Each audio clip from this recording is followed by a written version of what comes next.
우리 함께 하나님의 말씀 요한일서 3장 1절에서 3절의 말씀을 함께 보도록 하겠습니다. 보라, 아버지께서 어떠한 사랑을 우리에게 베푸사 하나님의 자녀라 일컬음을 받게 하셨는가. 장래에 그가 나타나시면 우리가 그와 같은 줄을 아는 것은 그의 참모습 그대로 볼 것이기 때문이니 주를 향하여 이 소망을 가진 자마다 그의 깨끗하심과 같이 자기를 깨끗하게 하느니라. 아멘. 사도 요한이 예수님의 재림을 기다리는 성도들에게 하나님의 자녀가 어떤 사람인지를 이야기하면서 예수님이 다시 오신다, 예수님이 다시 오실 그 모습을 그대로 보겠다고 선물의 말씀을 기록하고 있습니다. 그리고 이 소망을 가진 사람마다 어떻게 하라고 말씀하셨냐면 예수님이 깨끗하신 것처럼 너희 자신을 뭐 하라고 이야기하고 있냐면 깨끗하게 해야 한다라고 이야기합니다. 이 말씀은 예수님의 재림을 사모하는 사람들이 마음속에 깊이 품어야 될 말씀이며 믿음에 대한 매우 중요한 영감의 말씀입니다. 여러분, 눈을 감고 3분을 세보겠습니다 하면 이 중에서 누가 제일 잘 맞힐 수 있는 줄 아십니까? 사람마다 다를 수 있어요. 근데 시간이 없어가지고 3분은 못해요. 이것을 피터 맹건이라고 하는 아주 유명한 심리학자가 20대 100명, 60대 100명을 대상으로 실험을 시작했습니다. 20대들은 눈을 감고 초를 세면 평균 3분 3초 안에 3분이 됐습니다 라고 이야기를 했어요. 반면에 60대 100명은 3분을 평균 몇 초에 맞췄냐면 3분 40초가 되어서야 3분이 됐습니다 라고 이야기했습니다. 이게 무엇에 대한 이 결과가 나왔냐면 사람들은 나이가 들수록 시간이 빨리 흐른다고 느끼게 된다라고 했던, 그래서 우리가 실제로 이 나이대별로 20대는 20km, 60대는 60km로 간다라고 했던 것을 한 학자가 실제로 논문으로 발표를 한 내용입니다. 시간이 왜 빨리 갈까요? 사람마다 느끼는 시간은 다르지만 정해진 시간을 향해 걸어가는 우리의 발걸음이 하나님께서 주시는 은혜로 오늘 하루도 걸어가고 있음을 우리는 기억해야 되겠습니다. 창세기 공부가 아니라 우리가 기초 성경 연구를 했는데 오늘 우리가 첫 페이지를 보신 분들은 알겠지만 39번째 시간, 이게 무슨 말이냐면 이 39시간을 했다는 얘기인데요.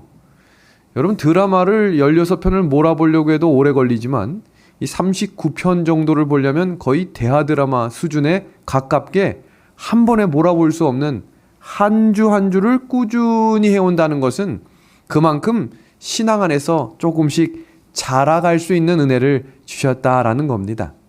처음에 이 표를 보실 때는 이게 뭔가 싶었다가 여러 번 반복하다가 이제 요셉의 이야기 마지막 시간이 되었습니다.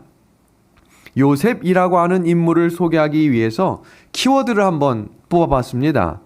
아브라함이라고 하는 사람은 우리가 믿음의 조상, 믿음의 사람이라고 부르지요. 그리고 이삭이라고 하는 사람은 순종의 사람이다 라고 말을 합니다. 그리고 야곱은 기도의 사람이었다 해서 야곱의 환난, 야곱의 씨름, 야곱이 걸어가는 길목마다 하나님을 붙들고 기도했던 장면들을 일컬어 기도의 사람이다 라고 말합니다. 그럼 요셉 하면 어떤 단어가 떠오르시나요? 많은 분들이 꿈이라고 이야기합니다. 근데 꿈이라고 하는 단어와 일맥상통하게 성경에 기록된 단어는 바로 형통이라는 단어입니다. 그래서 우리가 두 번째 시간을 요셉에 대해서 살피면서 형통은 하나님께서 주시는 복의 기림을 우리가 함께 살폈죠. 여러분, 냉장고를 열 때마다 각 가정에서 보이는 물건들이 있을 겁니다. 지금 보시는 냉장고는 우리 집 냉장고가 아닙니다. 이 냉장고는 그냥 이미지에 나온 그림을 다운받아 온 거예요. 제가 가끔 태섭이, 예섭이에게 밥을 만들어 줄 때가 있어요. 근데 저는 따로 요리를 배운 적이 없기 때문에 대부분 어떻게 요리를 만드냐면 냉장실에 있는 요리를 갖다가 대부분 합쳐서 만들어냅니다. 저는 그 이름을 볶음밥이라고 부르죠. 이 아이들이 볶음밥의 이름을 물어볼 때마다 난처할 때가 많아요. 왜냐하면 제가 생각지 못한 어떤 이름을 만들어낼까 해서 제가 예전에 16글자의 볶음밥을 만든 적이 있어요. 그럼 예섭이가 그걸 다 외워요. 자자자자자자. 어느 날은 여러분 냉장고가 이렇게 가득 차고 가지런하게 정리되어 있을 때도 있지만 어느 날은 냉장고를 딱 열었는데 텅 비어 있을 때도 있어요. 이 냉장고도 우리 집 냉장고가 아닙니다.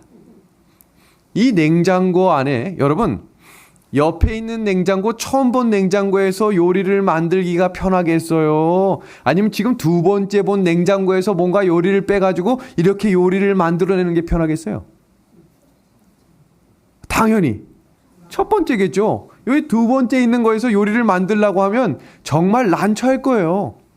근데 예전에 아주 유명한 셰프들이 15분 안에 냉장고 안에 있는 물건들을 빼다가 요리를 만드는 시합들을 여러 프로그램과 다큐멘터리에서 한 적이 있었어요. 그래서 어떤 셰프들이 유명하고 어떤 셰프들이 아주 유능하다고 이야기했냐면 없는 것에서 아주 특별한 요리를 만들어내는 것인데 여러분 지금 보세요. 저기 있는 두 번째 냉장고에서는 아무리 뭔가 유명한 셰프, 프랑스에 있는 사람이 와서 한다 해도 정말 저걸로 만들어내는 것은 어려울 겁니다.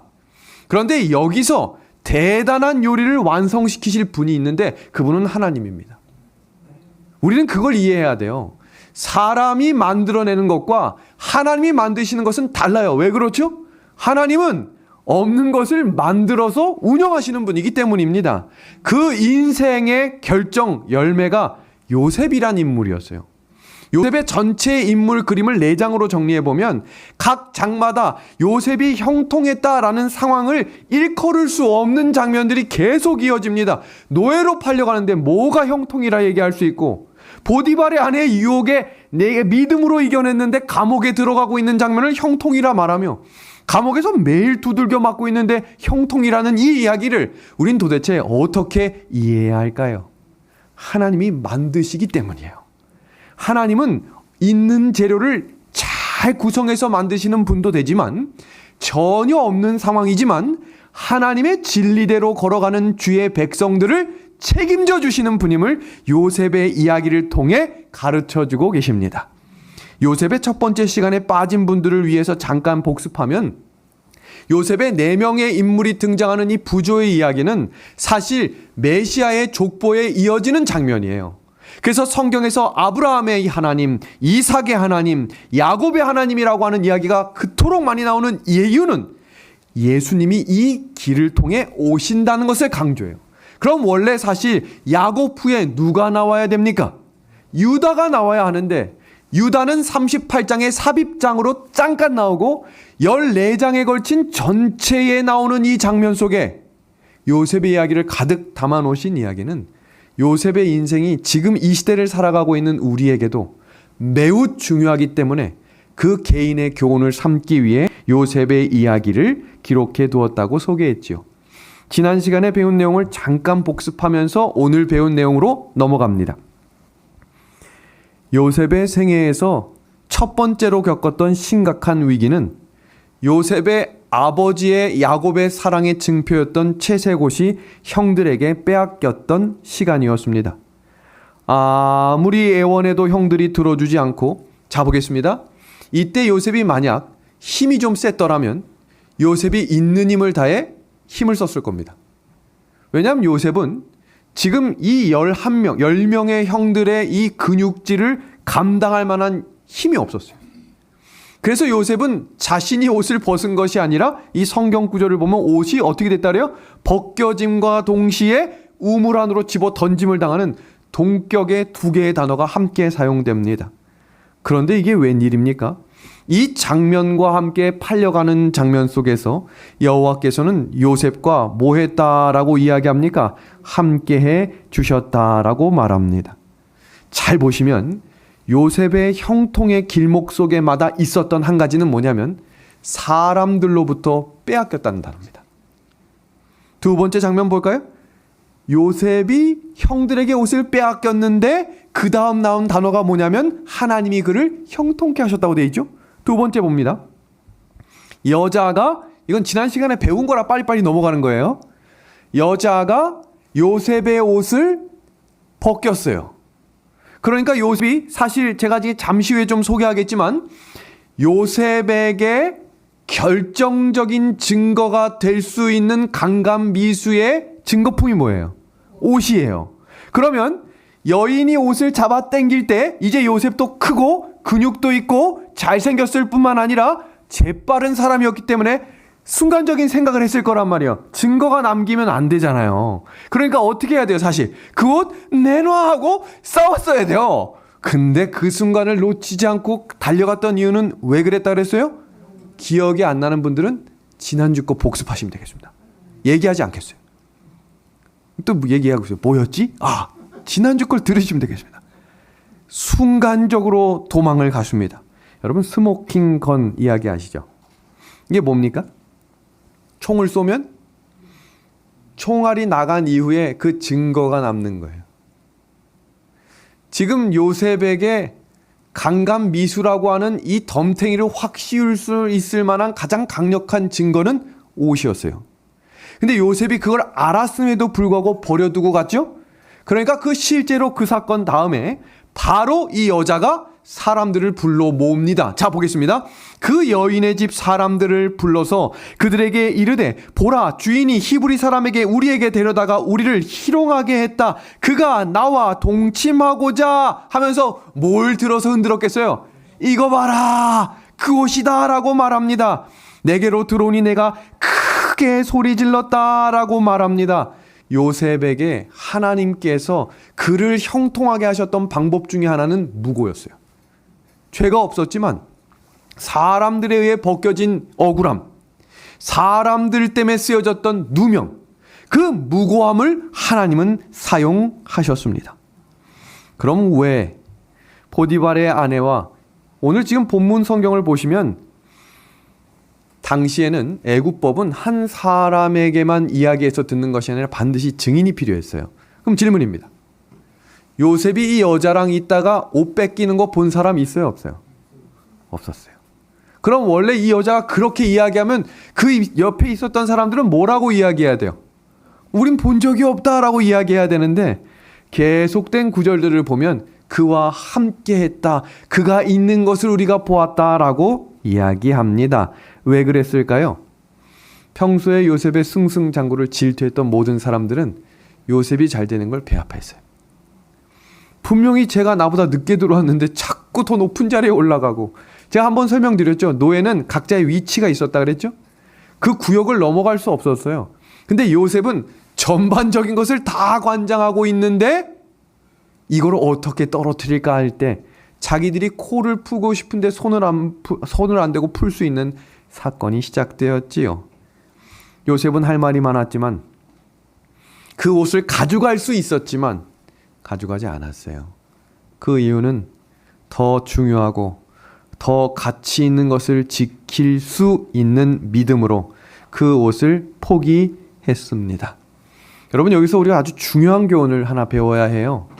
하나님께서는 오늘도 하나님의 진리 때문에 세상을 포기한 하나님의 백성들을 기억하신다고 약속하셨어요. 하나님 때문에 안식일을 포기하지 않고 그 안식일 때문에 세상에서 손해본 사람들을 하나님께서 기억해 주실 겁니다.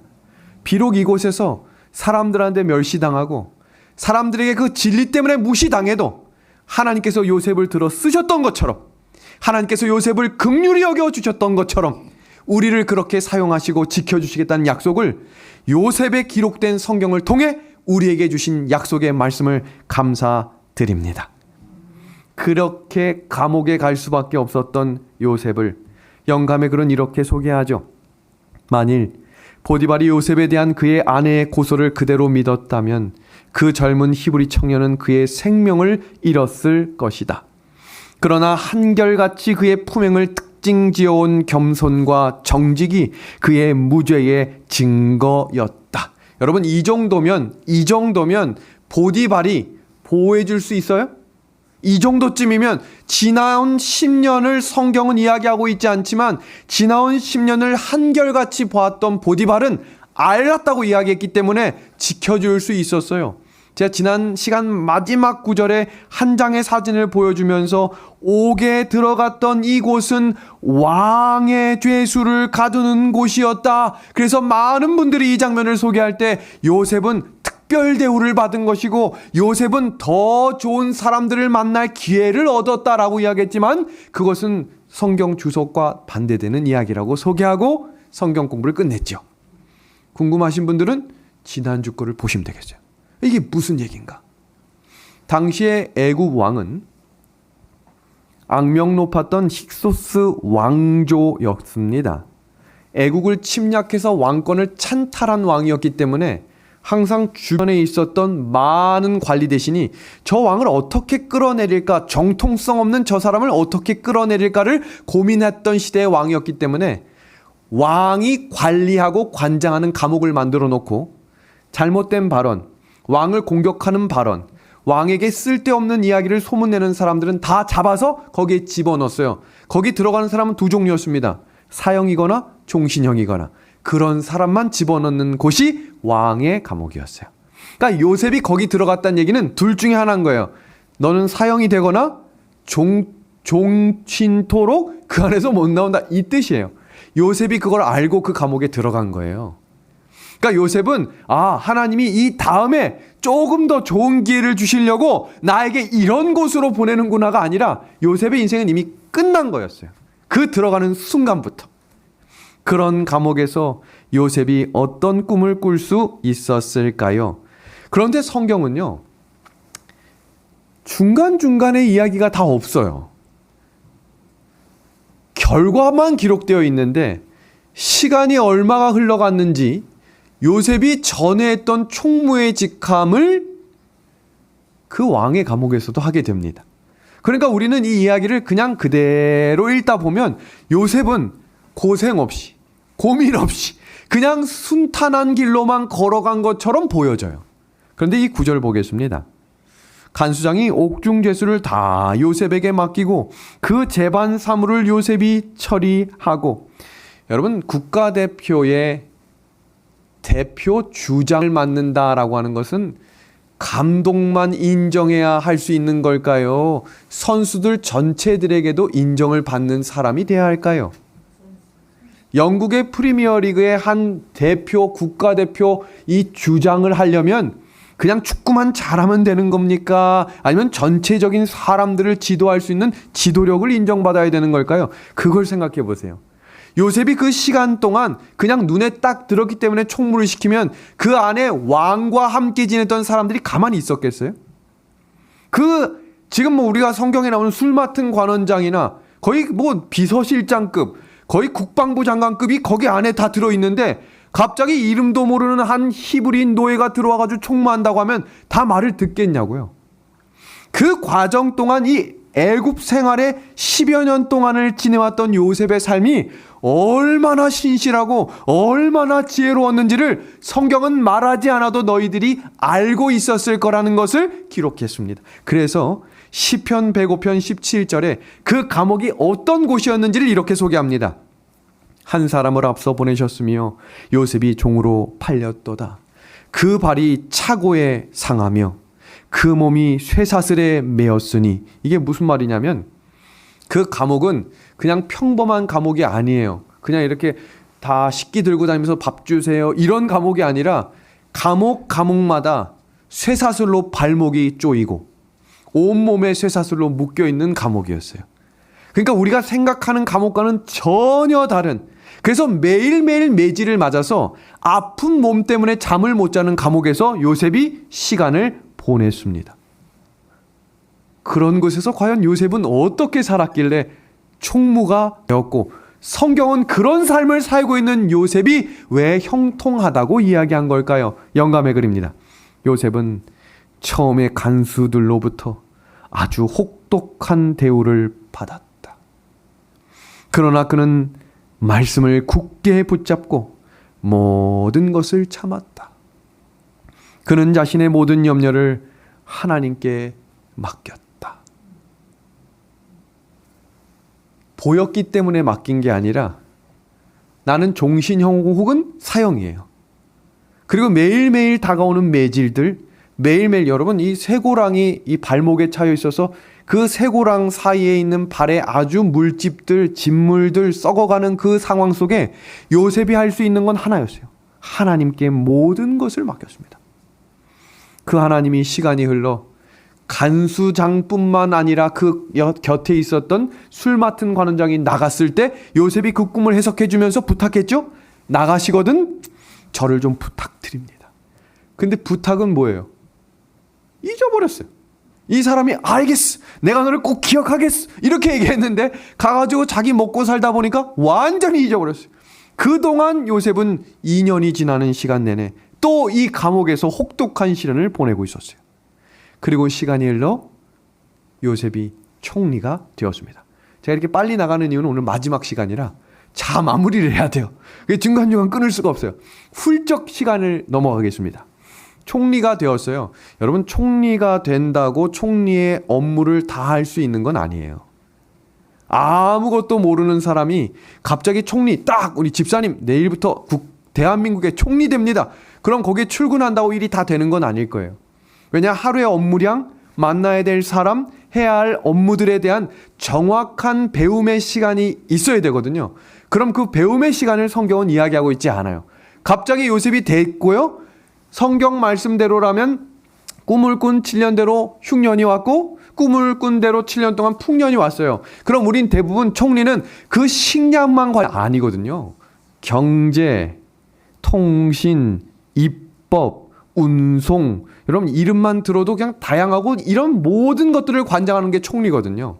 그래서 주석은 요셉이 총리가 된 직후부터 무슨 일에 몰두했는지를 보겠습니다. 요셉은 자기 지혜와 분별력은 하나님이 주신 선물임을 인정했지만 애굽의 땅과 특히 농업에 대해 배울 게 여전히 많다는 현실도 인정했다. 총리인 요셉의 일은 나라 살림의 거의 모든 분야를 망라했다. 직책상 그는 입법, 통신, 협상, 운송, 안전하고 효율적인 식량 저장 방법, 건축, 경제 전략, 예측, 기록 보관, 급여 지급, 통화 및 물물 교환을 통한 거래 성립, 인적 자원, 부동산 취득에 대해 많이 배웠다. 그래서 저는 이렇게 조금 뭐랄까 성경에 빼놓은 단어 중에 요셉은 잠을 적게 잤다, 이런 구절은 안 쓴 것 같아요. 여러분, 이걸 배우려면 정말 숨 쉬는 시간 빼고 공부해야 될 것 같아요. 얼마나 열심히 일했을까요? 사실 여기 분야도 사실 한 30-40분 소개해야 되는데 나중에 또 기회가 있을 겁니다. 그때가 되면 제가 더 자세하게 한번 또 소개하겠습니다. 이제 시간이 훌쩍 지나 풍년이 지나고 흉년이 되었을 때 드디어 총리가 된 요셉이, 이때쯤 되면요 10여 년이 지났기 때문에 요셉의 기품이 진짜 총리 같았을 거예요. 왜냐하면 그 지나가온 시간 동안 주변의 사람들, 덕을 끼친 사람들이 정말 요셉을 따르는 사람들이 많아졌을 거예요. 그러던 어느 날 큰 고민에 빠지기 시작했는데 마음에서 한 번도 잊어본 적이 없는 형들이 저기서 걸어오고 있는 겁니다. 그것도 애굽에서. 이때 요셉은 생애에서 가장 복잡한 결정을 한 번 해야 했습니다.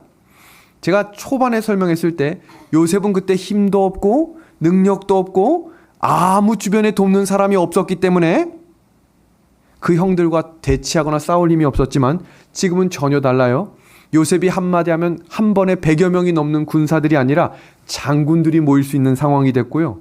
지금 이 지역의 사람들 모두는 요셉이 지나갈 때마다 고개를 숙이는 그 자리에 요셉이 서 있었어요.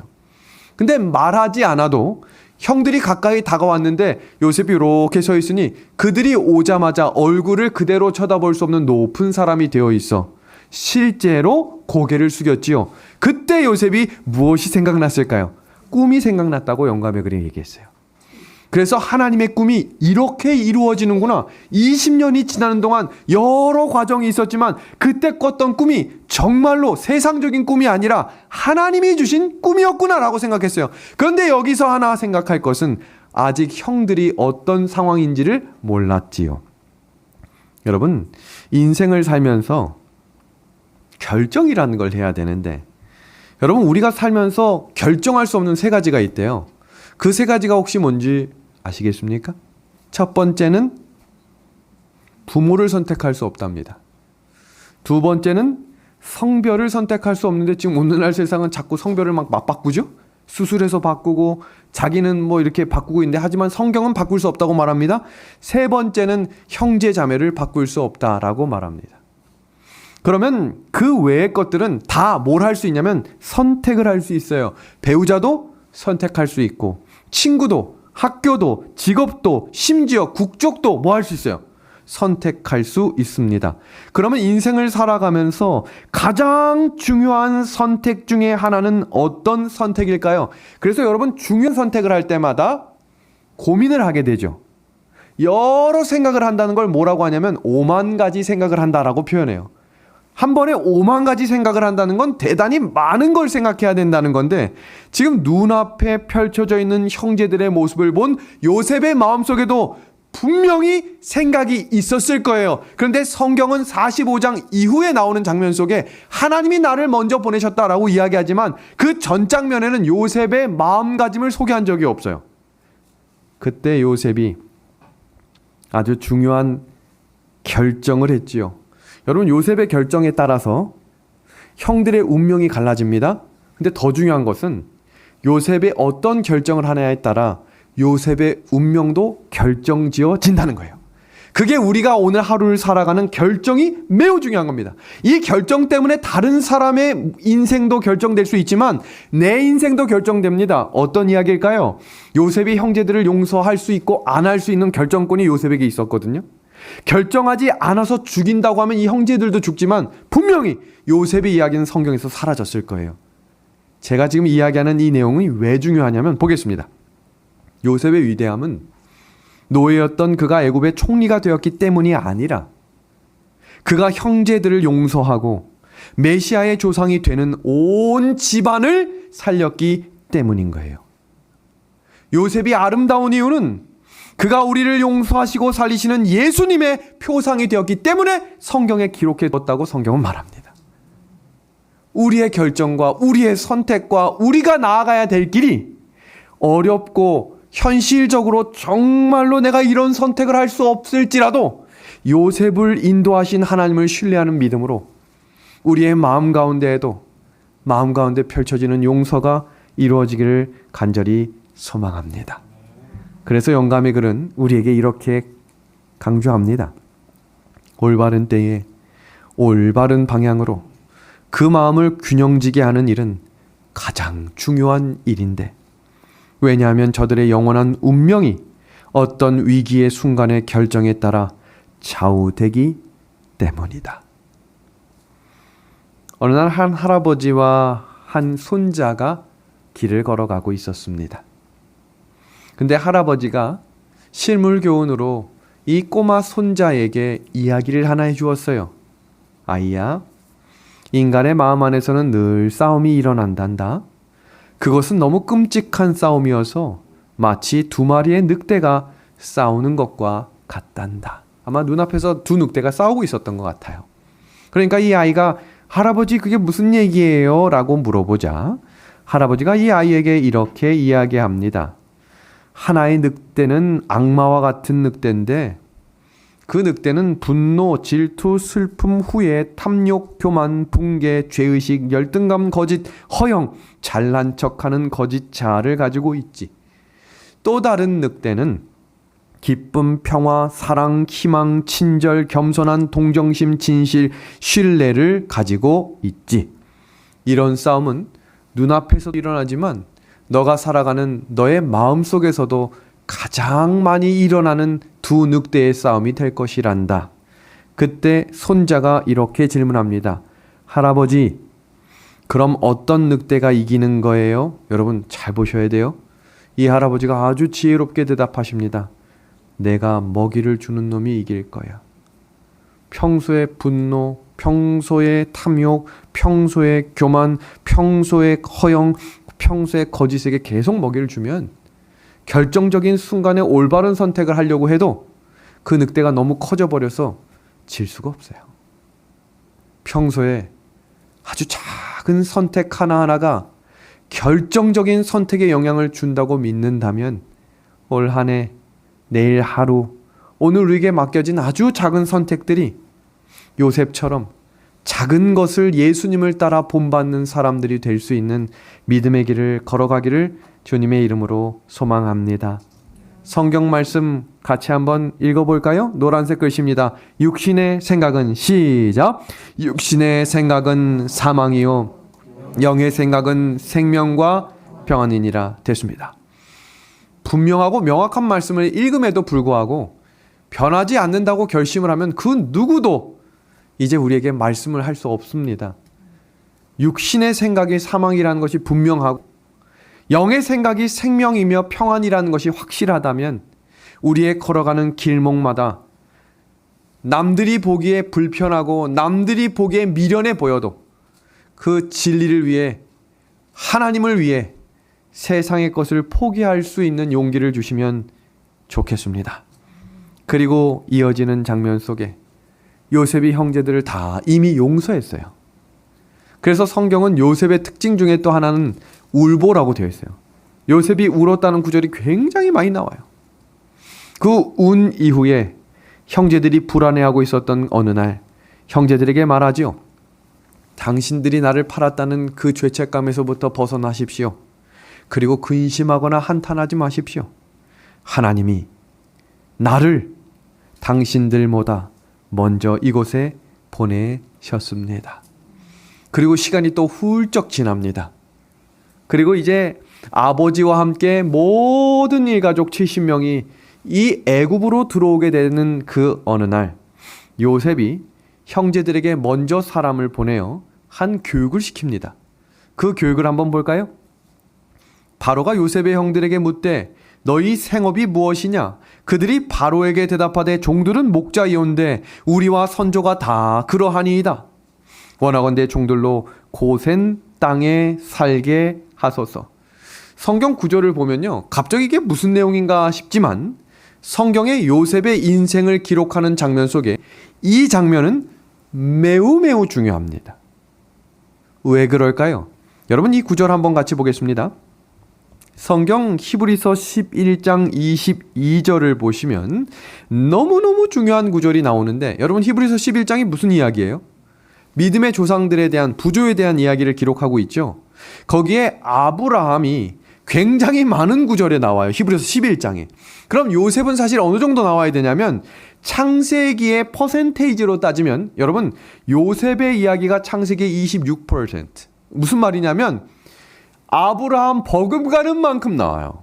그래서 생각해보면 아브라함은 인생 전체를 가족들하고 다녔지만 요셉은 이 땅에서 만들어 놓은 성과나 결과물들이 온 나라뿐만 아니라 세계를 지배하는 그 나라의 총리가 됐거든요. 그럼 그 정도 성과나 그 정도 눈에 보일 정도면 히브리서 11장에 우리 인간적인 생각으로 보면 엄청 많이 기록되어 있어야 되는데 성경 창세기에 429절이 나와요. 요셉의 이야기가. 그런데 히브리서엔 딱 한 절이 나와요.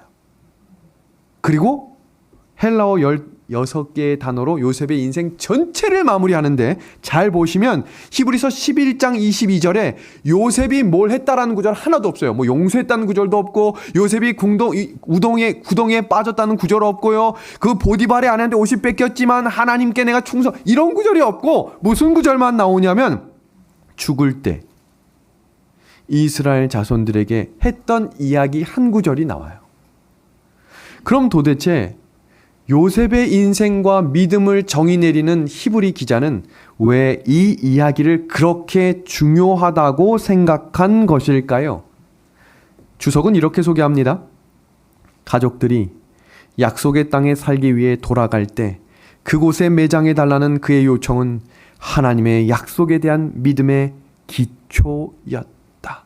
창세기 가장 마지막 구절에 왜 이런 이야기로 창세기는 마치게 될까요? 아주 중요한 내용입니다.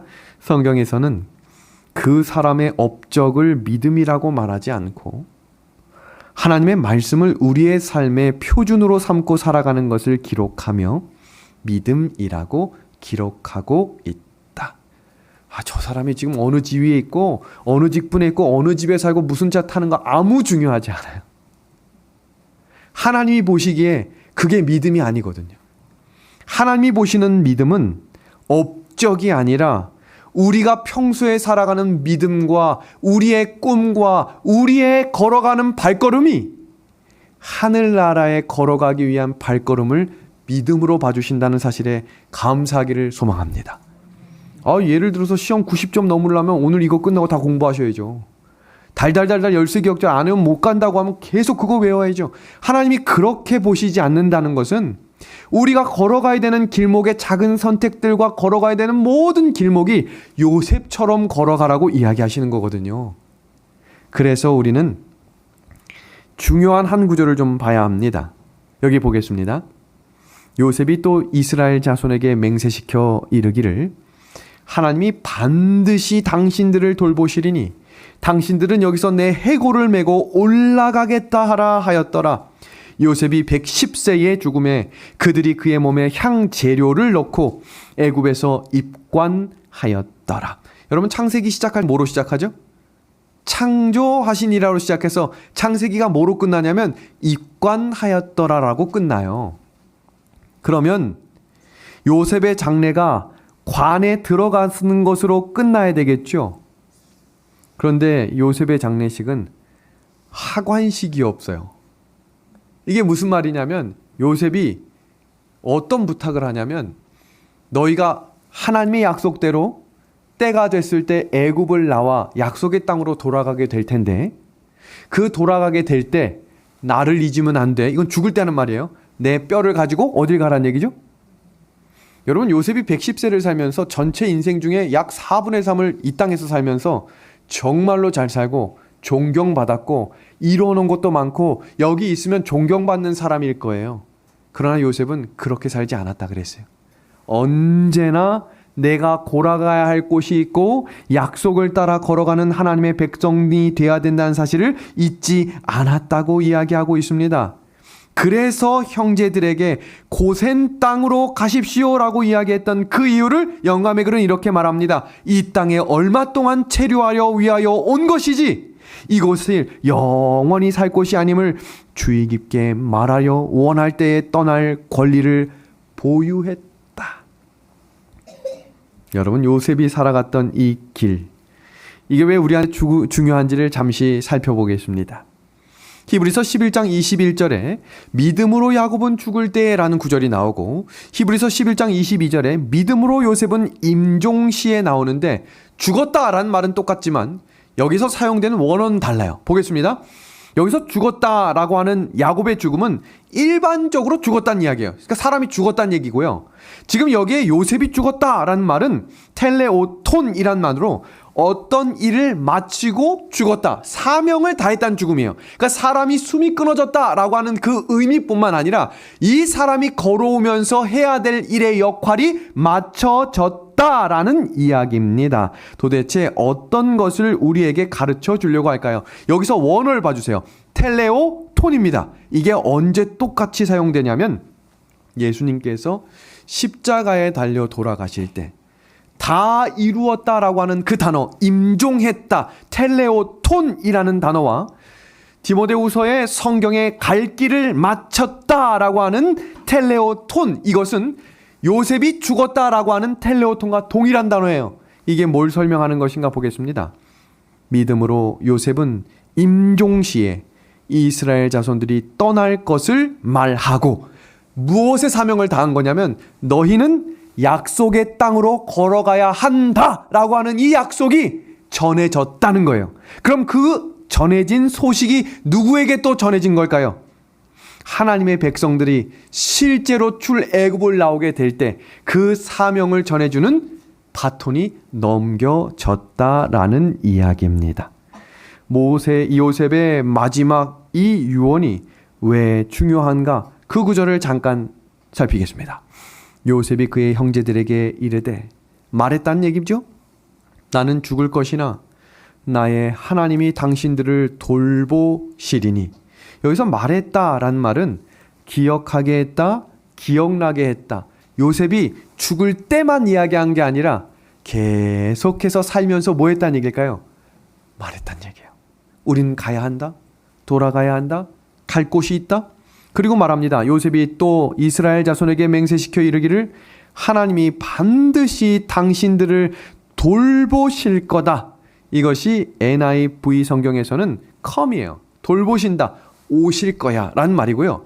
그 다음 킹 제임스 버전에서는 visit. 이 단 뭐냐면 너희들을 방문하실 거야. 그러니까 하늘 가는 약속의 땅을 걸어가는 길은 너희 혼자 가는 것이 아니라 하나님이 너희를 돌보시는, 오실 것이고 방문하실 거야.